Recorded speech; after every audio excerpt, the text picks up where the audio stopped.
नमस्कार मित्रों, मेरा नाम कुणाल है और अपने इस यूट्यूब चैनल के माध्यम से मैं भाषाओं पे बात करता हूँ और मैं ये जानना चाहता हूँ कि भाषाओं का असर हमारे मन पे क्या होता है। और आज के इस वीडियो में मैं भारतीय भाषाओं की बात करना चाहूँगा और ये सवाल उठाना चाहूँगा कि भारत के पास एकमात्र भाषा क्यों नहीं है संवाद करने के लिए।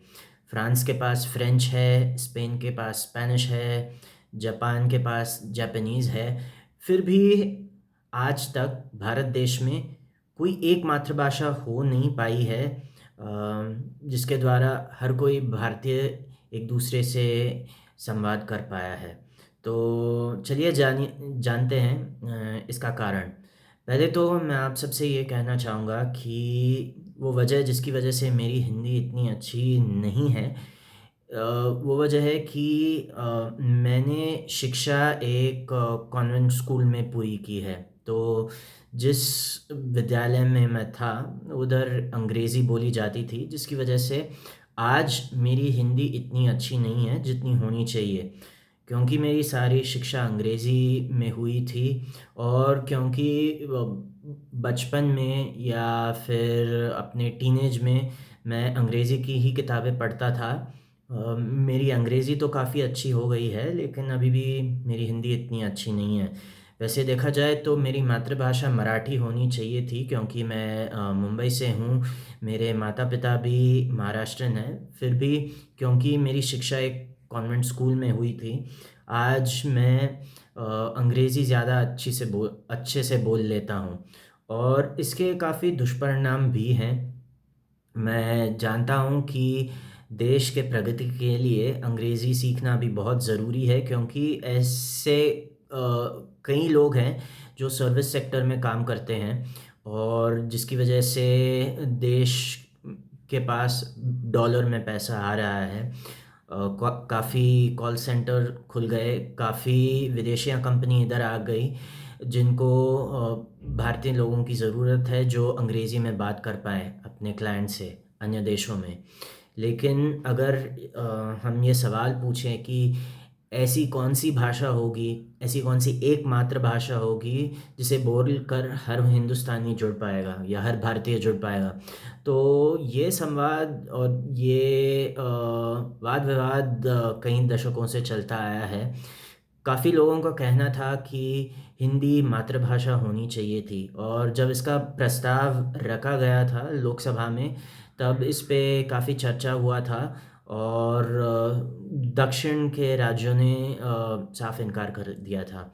और अगर देखा जाए तो वो पूरी तरह से गलत भी नहीं है, क्योंकि दक्षिण भारत में जो भाषाएँ बोली जाती हैं वो है मलयालम, तमिल और तेलुगु। मलयालम, तमिल, तेलुगु और कन्नड़।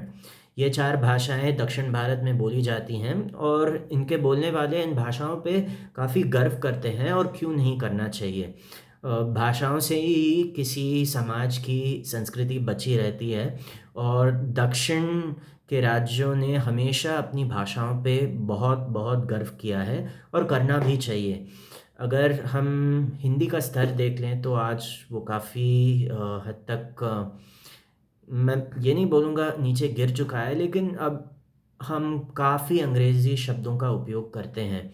जो भाषा हिंदी थी अब वो हिंग्लिश में परिवर्तित हो रही है, जहाँ पे बहुत सारे अंग्रेज़ी शब्दों का उपयोग हो रहा है।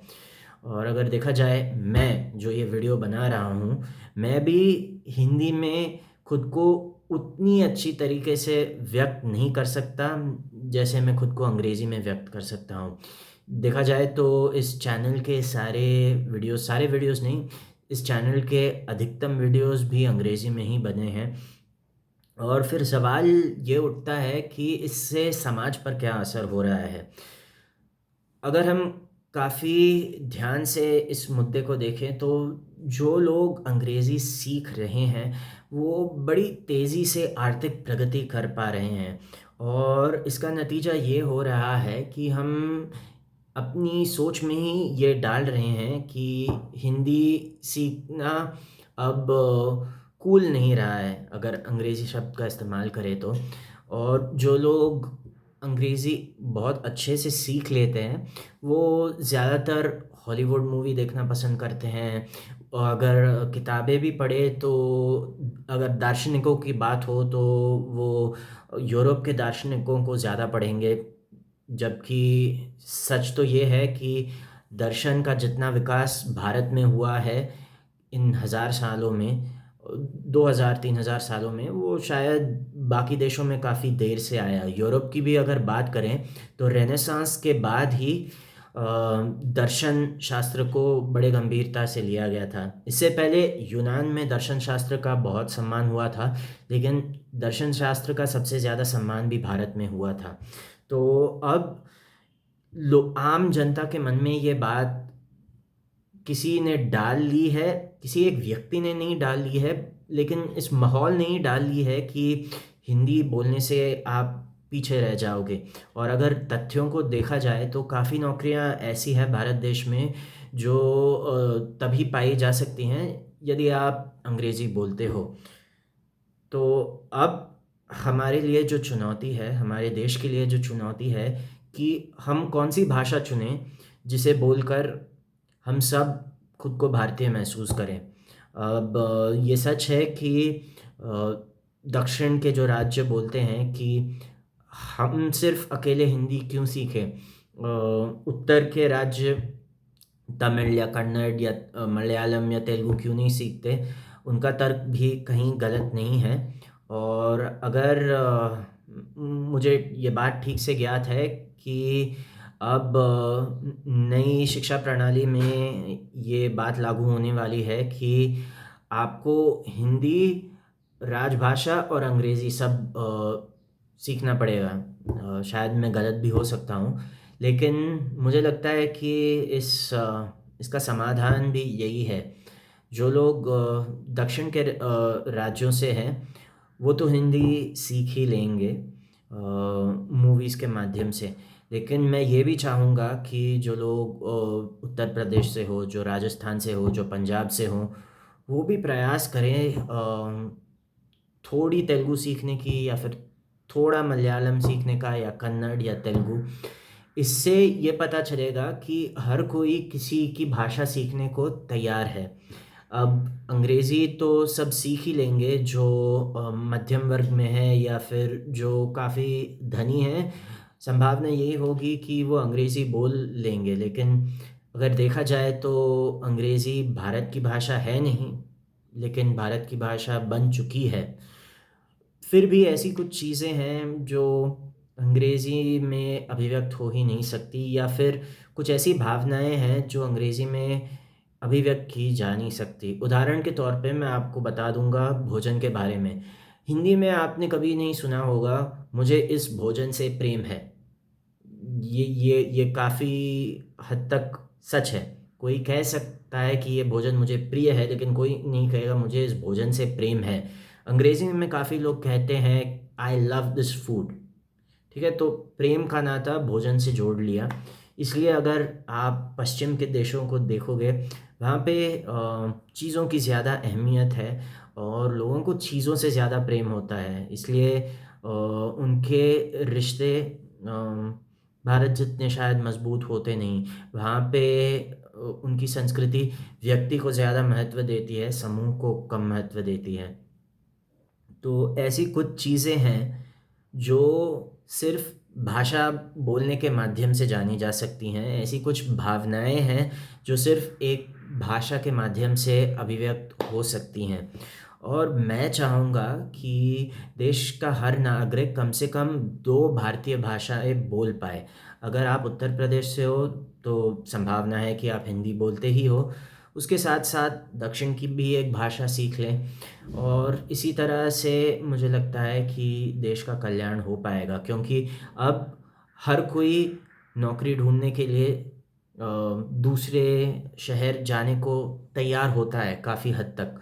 और जब आप किसी नए शहर में प्रवेश करोगे, आप ये जान लोगे कि अगर आप उधर की भाषा बोल लेते हो, अगर टूटी-फूटी भी बोल लेते हो, तो उधर के लोगों को काफ़ी गर्व होगा कि आप उनकी भाषा सीख रहे हो, और इससे लोगों में सद्भावना बढ़ेगी।